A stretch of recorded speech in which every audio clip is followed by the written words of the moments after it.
Let us call to order the September 4th meeting of the Beal Early Childhood Center Building Committee. We have no prior minutes to approve, so before we get going, in absence of Mr. Kane, Mr. Isikoff, did the selectmen have any observations or recommendations they wanted to make Nope. after the presentation today? Nope. Ms. Fritsch, same question? For Yeah, the school we committee? discussed it at our meeting on August 29th, and the committee fully supports the design plan, the cost estimate. We feel that the current capacity slide is a really good example for the community to look at when you're looking at educational program across the district and looking at parity and meeting the critical needs of the space issues that we're looking at. So the committee is fully in support. Good. Are there any observations or objections from the committee? Superintendent, architect, owner's project manager? Well, the chairman gave me a few homework assignments last meeting. I can address those now, or if you want to do some other matters first. No, that'll be fine. Okay. I have a summary of the current budget versus the preferred schematic report budget with respect to construction costs, total project costs, and a summary of reimbursement rates and the percent of grant the grant amount as a percentage of total project costs. We just pass those around. And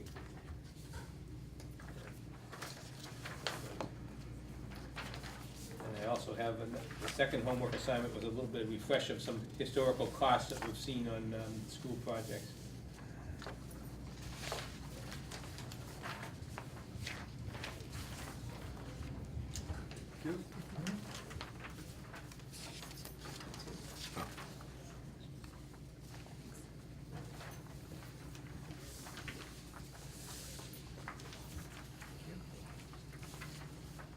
So if we take the one with the spreadsheets in the middle for starters, we can go through that.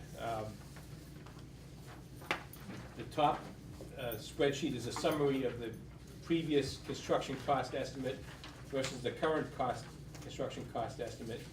And we see down at the bottom line, previously we had estimated approximately $76 million in construction costs, and now we're at about 74.1, so that's a nice trend in a good direction. It's somewhere around that bid estimated GMP would reflect approximately $523 per square foot. And previously, at the PSR estimate, we had Lake Street realignment as a separate estimate apart from the construction cost estimate, but now it's embedded in the site work items within the current construction cost estimate. So, then any questions on the construction cost comparison summary? So we can go forward now to the total project costs. We can compare the total project costs at the PSR back in April to the current schematic design estimate. And we have a total project budget previously, the third line of that second spreadsheet. Previously we had estimated $94.4 million, now we're at 92.8. And another encouraging development though is the town share, that green line is we're estimated from 62.2 million down to 59.3 million. And some of that is due to the reduced construction cost estimate, but other is due to the next set of rows in the spreadsheet, 2/3 of the way down. We have a summary of the MSBA's reimbursement rate. As we've talked about a little bit in the past, the MSBA's reimbursement rate that is applied to eligible project costs consists of the base reimbursement rate of 50.16, and we add incentive points onto that for maintenance of the public buildings and school buildings, a CM at risk incentive, and a green schools incentive to have an energy efficient project. And previously, at the PSR time, we didn't know what the MSBA would award for a maintenance incentive. On average, they award something between 1 and 1.5, so we had plugged in 1.5. We were pleased to learn from the MSBA that based upon their review of Shrewsbury's historical maintenance practices, that they've awarded a 1.7% reimbursement incentive, a maintenance incentive.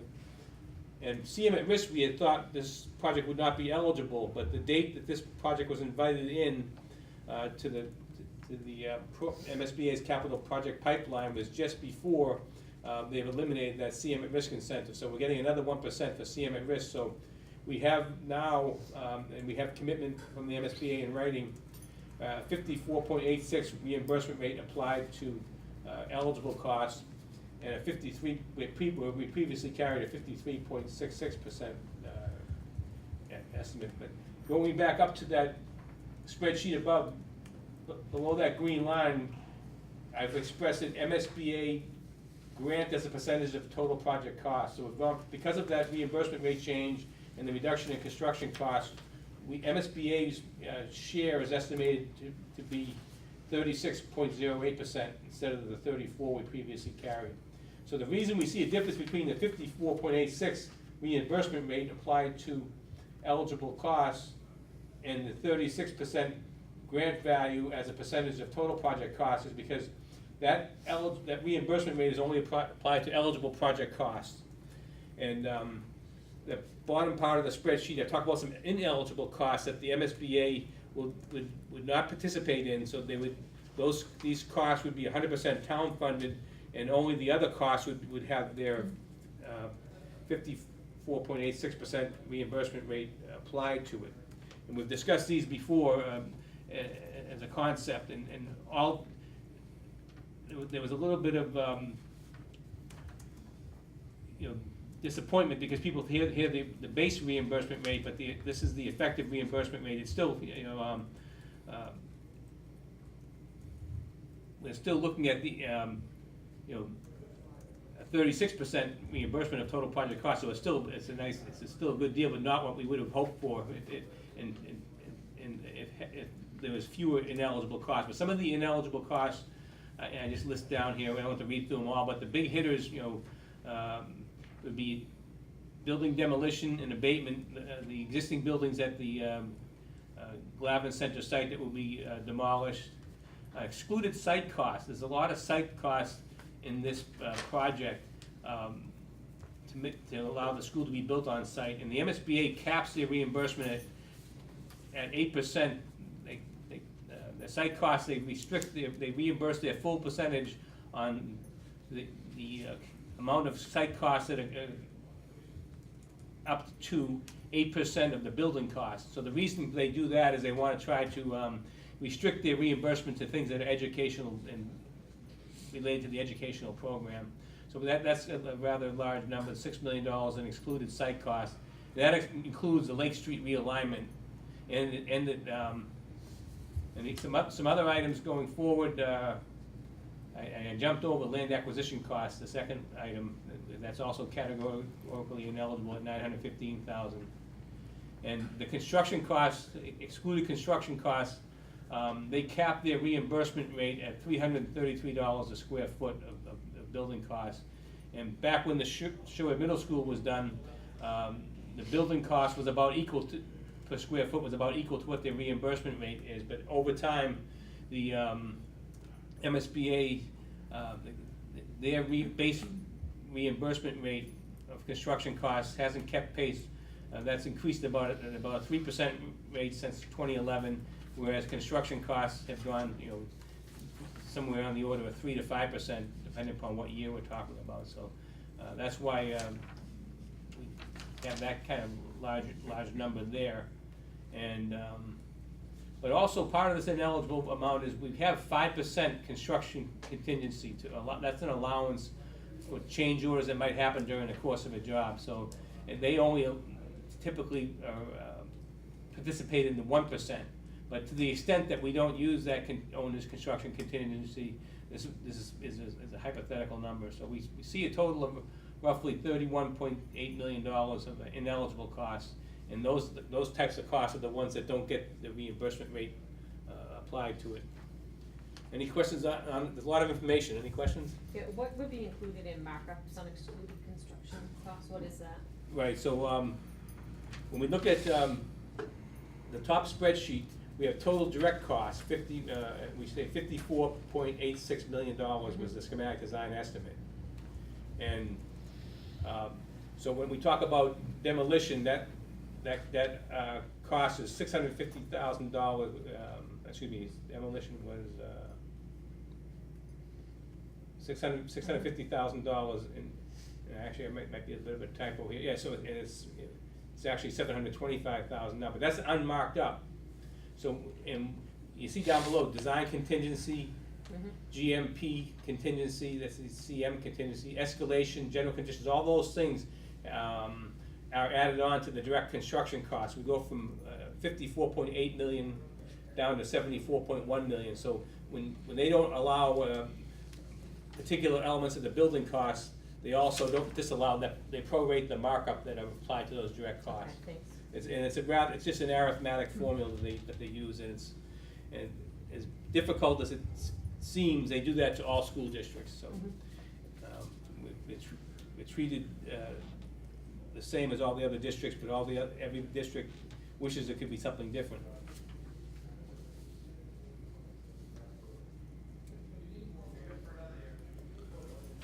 We have $2 million in demolition and hazardous materials abatement under the AM Fogarty line item. And then when we get down to the bottom, we carry the 650 plus the 700. Yeah, I think what I think I made an error in the typing here. The previous estimate, we had $650,000 and $700,000 on line 3 and 4 of that top spreadsheet. But those values, that was the previous estimate at PSR, and now it's $725,000 and $1.25 million. So what I carried the old numbers in that summary down below. I should have carried where I have existing building demolition as ineligible at $650,000. I should have carried $725,000. So that's an error in my spreadsheet. There's $1.25 million in abatement on that building? That's the current estimate by the hazardous materials consultant. He found some, the building foundations, even though they're three relatively simple buildings to demolish, he found some asbestos-containing mastic on the foundation of the building. So as we excavate the building, that concrete if it had not had that asbestos-containing mastic, you could demolish that concrete and dispose of it as rubble. You could even recycle the concrete for fill on site. But where it has asbestos-containing material, that volume of concrete gets disposed of as hazardous material. But as we proceed through design development, we can study this further to see if there's any refine this estimate. But right now, this is was a recommended value to carry by the hazardous material consultant based upon what he was able to test in the building. So that's the biggest contributor to that jump from 700,000 to 1.25 was the I believe it was the mastic. It had which is that black tar kind of waterproofing you see on building foundations. It had believed to be contain asbestos, and that's how that item jumped up. So I'll make the corrections on the spreadsheet. I wonder if we can get an opinion from the architect that bring the site up a couple feet and just encapsulate it? The existing foundations? Yes. We definitely wouldn't be able to do that with the foundations, not with what we're looking to do with the site as far as the proposed grading. We just, way too many encumbrances, whether it's site drainage, recharge, detention base. I mean, we'll be bumping into it left and right. Given that we're touching the top of it anyways, really there's gonna be no way we're gonna really be able to avoid those. As far as any like asbestos concrete piping that might have been site drainage, we'll definitely be looking for opportunities there to abandon in place. But as far as the building itself, the whole building's gonna need to come out.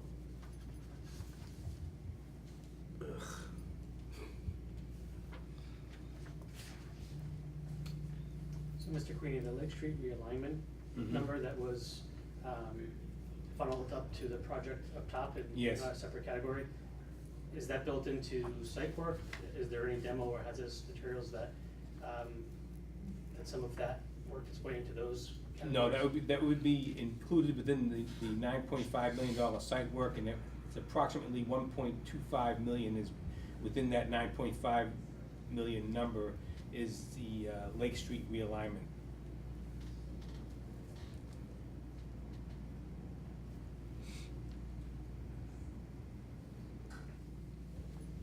Now, these are, prudent budget numbers to carry forward, but as we move forward, we'll be looking for opportunities for cost savings, but these are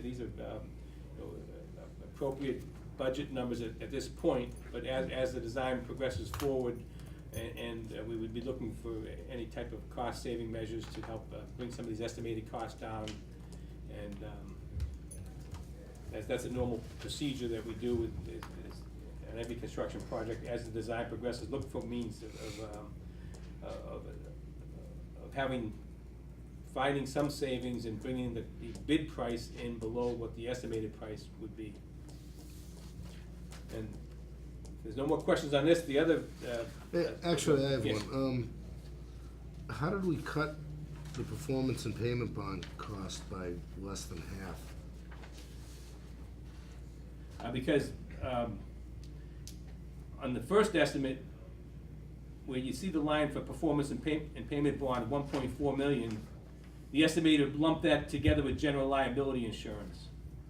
So you could, so on the right side, you have $601,289 for performance and payment bond, and general liability insurance below it, he had $963,000. So this time, instead of lumping the two together, he itemized them separately. So we gotta compare approximately 1.56 million to the 1.4 million in the previous estimate.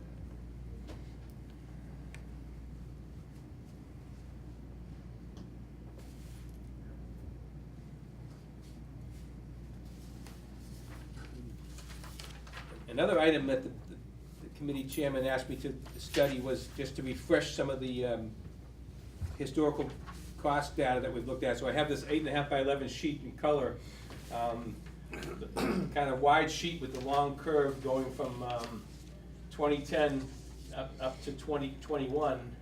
Just shows that the orange squares are actual construction costs expressed in dollars per square foot. So there's a bid price divided by the square foot of the building, you get your dollars per square foot. And as we go forward to the items that have hollow boxes, those are things that are being bid this year and beyond. So those don't have actual bid numbers, but those are the estimates for the bids at particular times. And so if I turn the page, we had previously looked at the cost of the Beal Elementary School, and at the PSR estimate, we were carrying $526 a square foot. Now we have $523 a square foot, but we see all the other estimated bids around it, and right now that 523. There are some projects being estimated lower and some higher, and maybe this is a little bit over the halfway point in this range. But since this last the April PSR, there's been some new data points. So I circled on the right-hand side in that big oval some new data points that we haven't had before. So it seems to be that there's more points below the line than above the line, but it seems still prudent at this point. It seems as though 523 is a good budget number to carry, and we would hope to find ways to improve the cost and have the actual bids come in, bring a building in below 523. But this is a prudent budget number at this point. So really, the intent of this is just to kind of show how this current estimate falls in with similar estimates on other projects being currently in the MSBA's pipeline.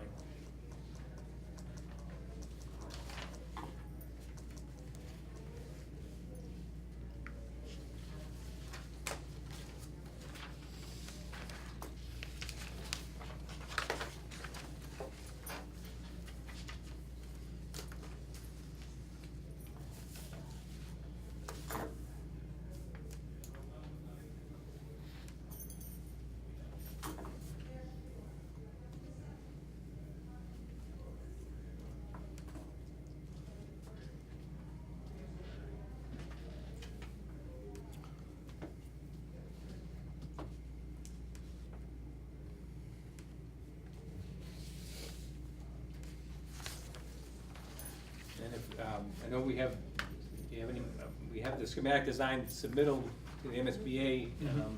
You wanna go, because I do have one other thing, but I think we should talk about the schematic design submittal. Chairman asked me to talk about the procurement of the CM at risk firm. I think that's more appropriate to hold till after we talk about the submittal of this current design to the MSBA. That's fine. Proceed. So we uploaded a draft link for everyone to access last Thursday, as we had mentioned we would. Hopefully you all were able to carve out a little bit of time over the holiday weekend to take a look at that. Really, if you have any questions, I mean, this is very similar to what we did at the PDP and PSR phase. Any questions, concerns, anything you'd like to address? Otherwise, we'd be looking for you guys to vote approval of submission of the schematic design report to the MSBA. That is the next item on our agenda. Right. If I might just make a comment that I wanted to commend Amy Clouder, our assistant superintendent, for curriculum instruction, Meg Belcito, who's in charge of our special education and people personnel services department. I know they did a lot of work. There's a lot of submissions that are part of this that go to the Department of Elementary and Secondary Education, because DESE is responsible for approving the special education programming portion of this. They have a sitting board member, Matt Denninger, who's on the MSBA board. Separately, he has to review all those pieces. I thought they did an excellent job with that. It's very clear. I know LPA supported them in that work as well, but that was a substantial amount of work during a particularly busy time of year for them, so I wanted to just point out their good work. From my own perspective, I thought the submission and the presentation last week encapsulated all the information. I think it's an excellent design, and I think it meets the program and does that in the most responsible way possible relative to the value for the community and for the taxpayers. So at this point, I certainly support. As you heard from Ms. Fritz, the school committee was also very pleased with that piece as well. Be there any other comments or observations? I think it's appropriate then. May we have a motion to approve the Beal Elementary schematic design submission of the Massachusetts School Building Authority? So moved. Second? We have a motion and a second. All those in favor, please signify by saying aye. Aye. Be there any opposed? Hearing none. We have passed 1, 2, 3, 4, 8, nothing.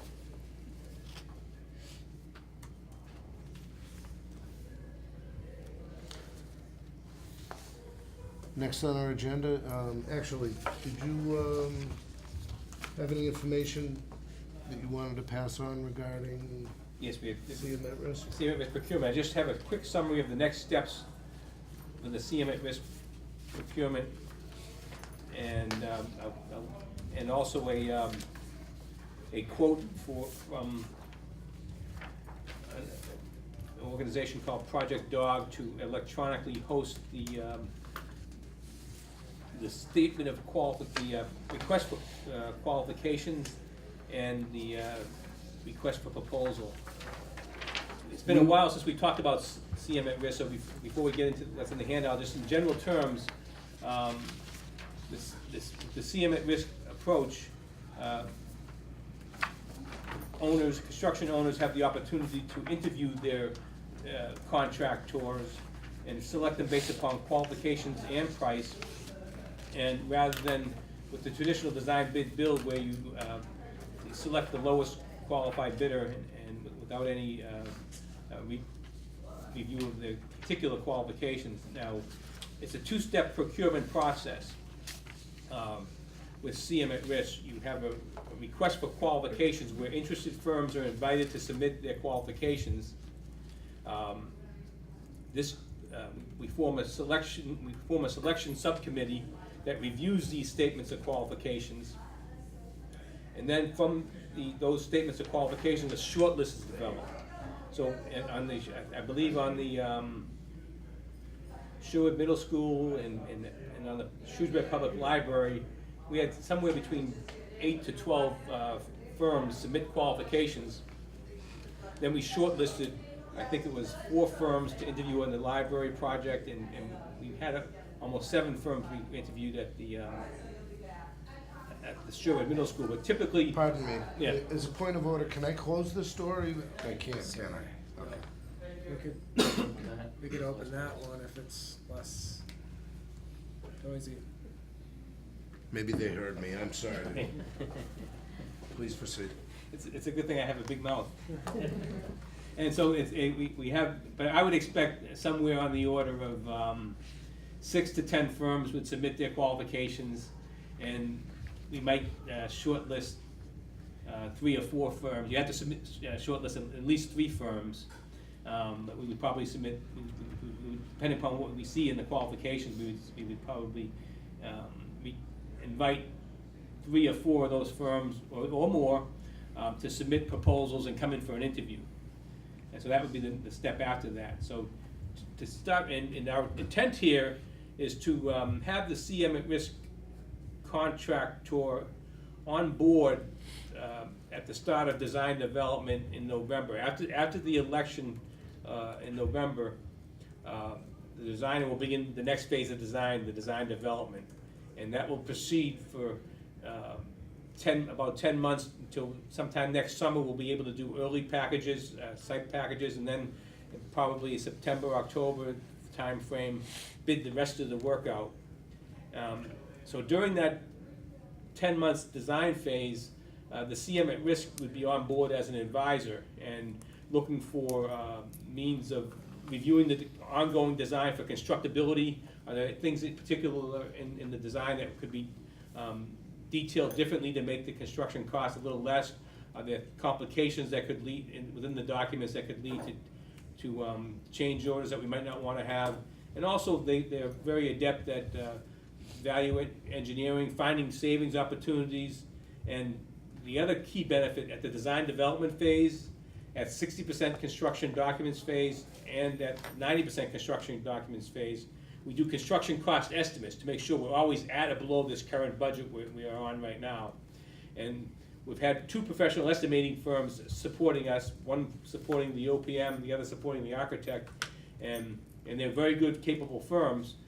But a particular advantage of having a CM at risk firm perform these estimates, you're having a builder who bids and builds work for a living doing the estimates. So that's the other advantage of one of the good pre-construction services.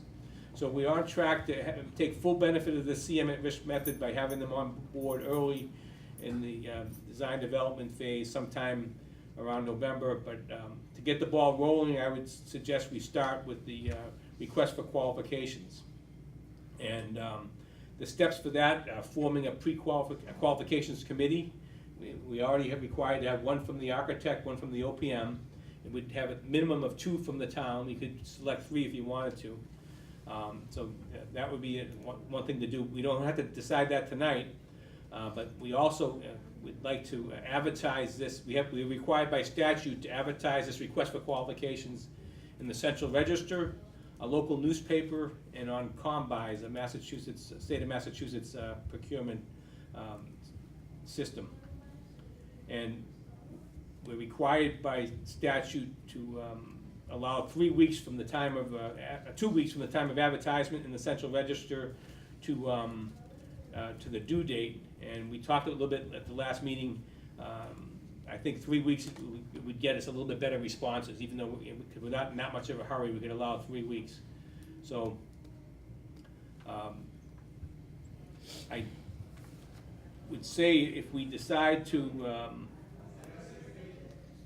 proceed with the advertisement, we would post it this week, and then it would appear on September 12th. But if we wanted to wait till next week, we have a meeting. I think we had scheduled a meeting for September 11th. This would be just everything in this below would slip. But we have a Central Register. We could Central Register, have an ad appear in the Central Register on September 12th. If we enter it in this Thursday, and we would have the newspaper advertisements scheduled for that same time. We would have the statement of qualifications due on the beginning of October, and probably the following week after we had a chance to check references and review these statements of qualifications. Maybe sometime the week of October 10th, the selection committee could meet to develop a short list to bring back to the full committee to endorse. So that's a hypothetical timeline. There's a flexibility there. We could move everything forward by a week or 2 weeks even, and still have have this process sufficient to get the contractor, the CM on board to get the full benefit of their pre-construction services. The request for qualifications is a boilerplate. Yes, it's pretty much boilerplate. So where we will have a chance to put more project-specific information in is the request for proposal. So only the Right. shortlisted firms would be given the request for proposal. And we would emphasize beyond, we would emphasize experience with similar projects. But also, I would think, given the interest in this committee and this community, we would also want to have the firms, when they come for the interview, explain their experience in bringing costs in at or below budget. We want to see someone's experience with, Yeah, that's step 2. yeah, that's step 2, yes. Okay. But you're right, the RFQ is a rather generic document, but the firms have to be pre-qualified with the Division of Capital Asset Management. There's a lot of good firms out there. You will get a strong response for a project of this size, and then we would, once we have that short list selected, we'd go with the next phase of the asking for qualifications, asking for proposals. There's a non-price proposal and a price proposal where they price up their staffing of the job, what types of people they would be staffing the job with. And at the interview, they bring the team. Here's the advantage of, one of the advantages of the CM at risk process is, when each firm comes to the interview, they'll bring their superintendent and their project manager and their assistant project manager. They'll bring their team that we would be working with for the next, 2 years of the next year of construction, design, plus the year plus of construction. So you have a choice to, sometimes if 2 firms could be, evenly matched, there might be a particular team that's brought to the table that's a better fit. So it's a great opportunity to be able to see, not just the qualifications of the firm, but who the firm is would plan to staff the job with. So I guess Would it behoove us to authorize you to draw up the request for qualifications, and then at next week's meeting, we could vote for you to release it, or are you looking for a release tonight? No, we don't need to release it tonight. I've drafted it, so I could email Okay. it. I could email it to the committee for them to review. It's a rather generic document, but that's been drafted. The only thing we haven't plugged in are the dates, and Yeah, we're yeah. flexible on that. So if you prefer, we can. I can send this out to the committee, and we can talk about the actual RFQ document next week. I don't think we need a motion or anything for that, do we? No, I No. don't think so. No. I would just suggest we can't establish the subcommittee this evening because it's not on the agenda, so Right. that would Okay. have to be done at our next meeting. Okay. Whenever that is. Yeah, and, they wouldn't, we need to have the selection committee established at the point when you receive the statement of qualifications too, so we have time to do that. And so there wouldn't, if you were inclined to, you could proceed with the advertising and letting the contractors get started before you're selecting, so your qualifications committee is fully selected. When would the advertisement actually hit the street, so to speak? Is it the 12th? Yeah, so if I were to post it on the Central Register this Thursday, it would appear on Wednesday the 12th. And so, otherwise, if we wait till the fall, we're meeting again on the 11th, so if I posted it on the Thursday next week, it would be posted on 7 plus 12 is 19, on September 19th.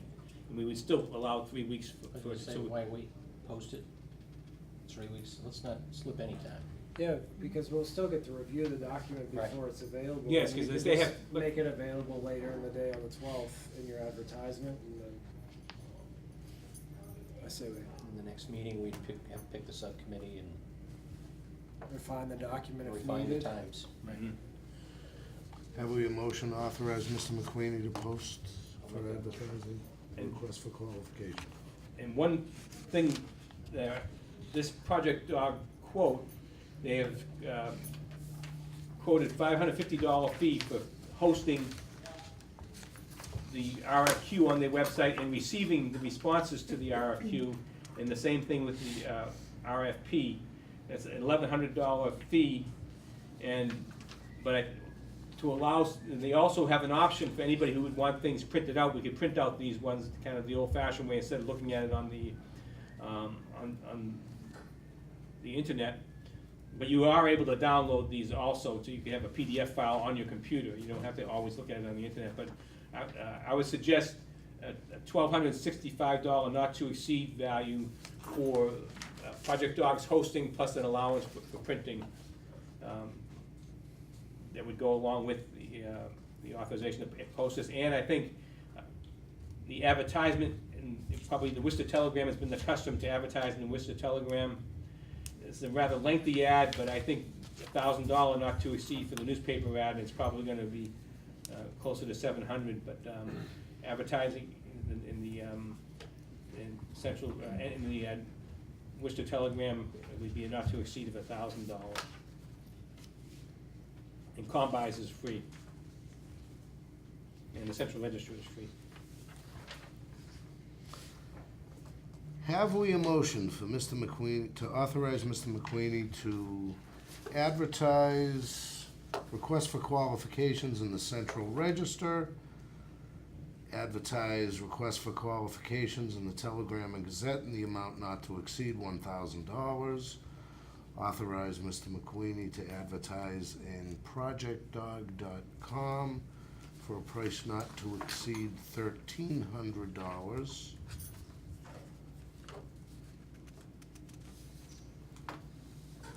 On our behalf. And Combis, which is by statute and costs nothing. So moved. I'll make that motion. We have a motion and a second. All those in favor, please signify by saying aye. Aye. Are there any opposed? Seeing none. Please proceed. Okay, and I will email out the RFQ, and it will be released Wednesday along concurrent with the Central Register. But I will have it to the committee, and we can discuss that next week as well as the selection committee. And I will ask the town manager for his support, because the OPM doesn't have access to Combis, but you have personnel that can give some support to that. Very good, thank you. That's all I have to report. Thank you very much.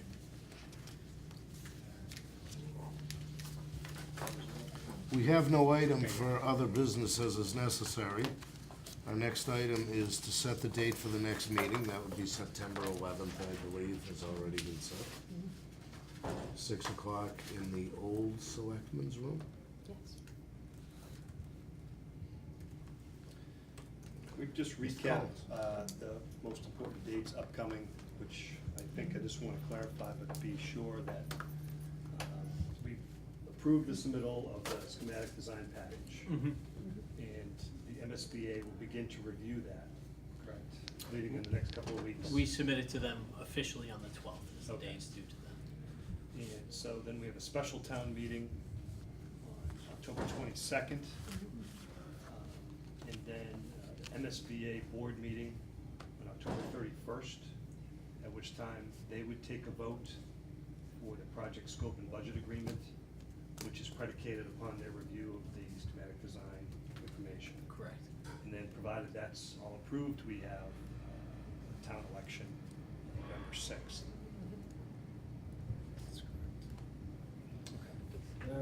We'll just add at this time that we've updated the slides that I went through at the last committee meeting, and they're posted on the Beal Early Childhood Center Building Committee's page on the town website for anyone to review. They have the updated numbers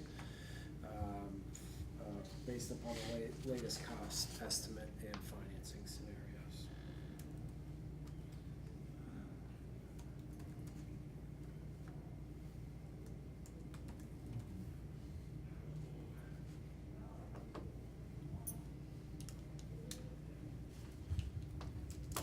Thank you. Thank you. Is there any other business? I suppose it's appropriate for a motion to adjourn. Motion to adjourn. Second? Motion's made, seconded. All those in favor, please signify by saying aye. Aye. We are adjourned, thank you.